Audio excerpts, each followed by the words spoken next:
During the beginning of the year, I felt that something exciting was coming. It was a happy, joy-filled feeling when I just knew that what's coming is magical, euphoric, exciting, and a marvel.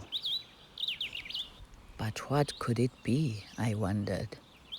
Could it be a solar flash? Could Nibiru be coming back into our orbit? Is it the end of wars?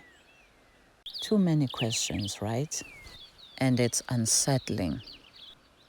But when you focus on yourself, your interaction with the God self, the resolve and dissolve, the merging into one, then you realize that whatever happens, as long as you have attained the state of peace, love, and harmony within, come what may, you will be fine because you are not resisting change, but allowing the wind to move you to the right altitude. You know you are growing when some of the things that used to trigger you no longer do. You no longer react the way the old version of you used to.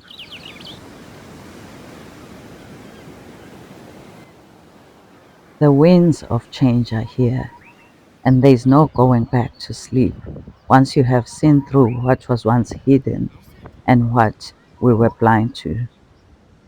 Everything is coming out into the open, the great, the good, the bad, the ugly. So, what are we being called to do now that we feel bombarded by the lies, but also by the truth? What stories do we keep telling ourselves when confronted by the truth, yet still choose to be comforted by the lies? What are we turning a blind eye to? The pain, the anger, the fury, the separation, segregation, hate, division, unforgiveness, and judgments that still hold us in bondage?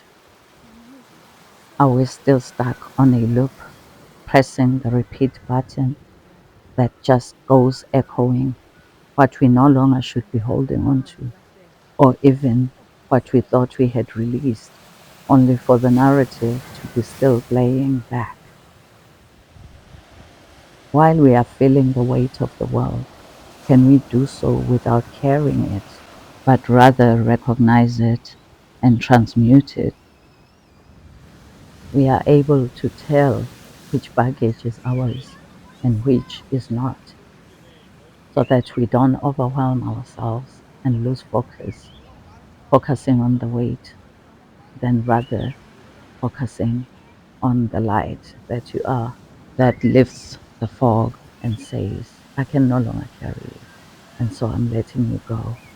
I'm only keeping what it is that I need to go forward on this journey, rather than be strapped in pain in boots that are burning our feet. Can we sit with ourselves and face what comes up and see the purge as a release of what the system could no longer hold? So clean up house, wipe your windows, and the image will be clearer. The gifts of life begin from inspecting the inside, because we cannot gift the world what we haven't realized within ourselves.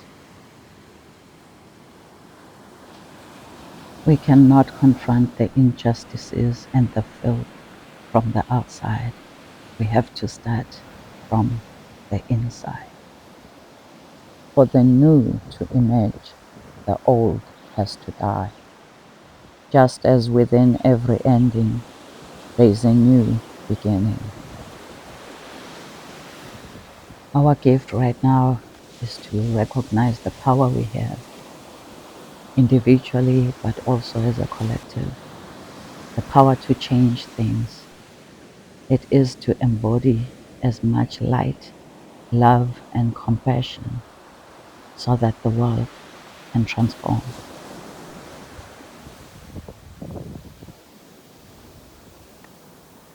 When you are moving to a new place, there is an anticipation, excitement, and sometimes even frustration because you haven't been there before. You feel that you didn't have enough time to prepare. Should you bring summer clothes or winter clothes? How much should you pack really? You might go through your luggage a couple of times to check if you have everything that you need for the move or for that journey. Another example would be starting a new job or a new experience. You may not know what the experience will be like, but you got skills, talents, and gifts that are well suited for the task ahead, and you are ready and prepared, or perhaps not. Either way, you are moving ahead because it is time to move with the changing times. It is your willingness to change, and sometimes it is the push that moves you to come to a realization that something's gotta give. There's an exchange that happens between the giving and the receiving, the surrender and the flow. Can you think about the times when you felt a gentle nudge to move forward, to do things differently, and to do something new? It either excited you or scared the shift out of you, yet you go ahead and do it anyway.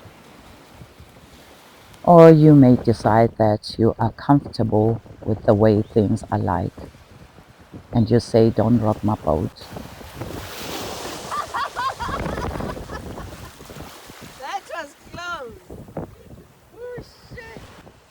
You ignore the call, which then is like a boom sound. It becomes a wake up call, and you have to leave everything because you have nothing more to lose. This is what being on the fourth dimension feels like. Yeah, in the bridge between the third and the fifth dimensions. And it is where you are reflecting on the world you are leaving behind and why you're choosing to move forward towards the vision that you are creating. While moving through this transition or a gateway, it may feel at times as if you are in a limbo.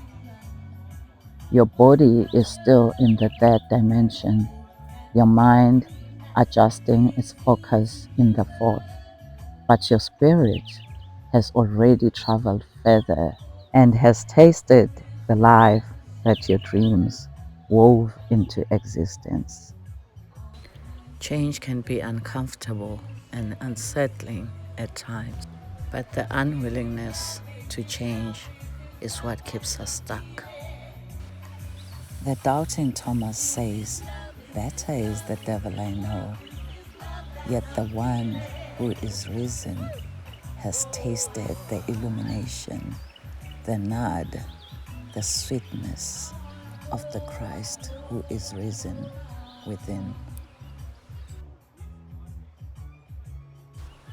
So you may ask, where am I now? With everything that's been happening, I sure can tell you that I have dissolved between the excitement and the anticipation, the what the heck, and for heaven's sake, who has figured how not to play this game? The subscriber you have dialed is not available at present. Please try again later. Press 9 to repeat, or press 1 to exit the matrix. So wherever you land, may you meet yourself with grace. There are things we can change, and then some that we can't. And so cry when you have to, and laugh when you have to. But don't forget to go out there, have some fun, and celebrate good times. Come on!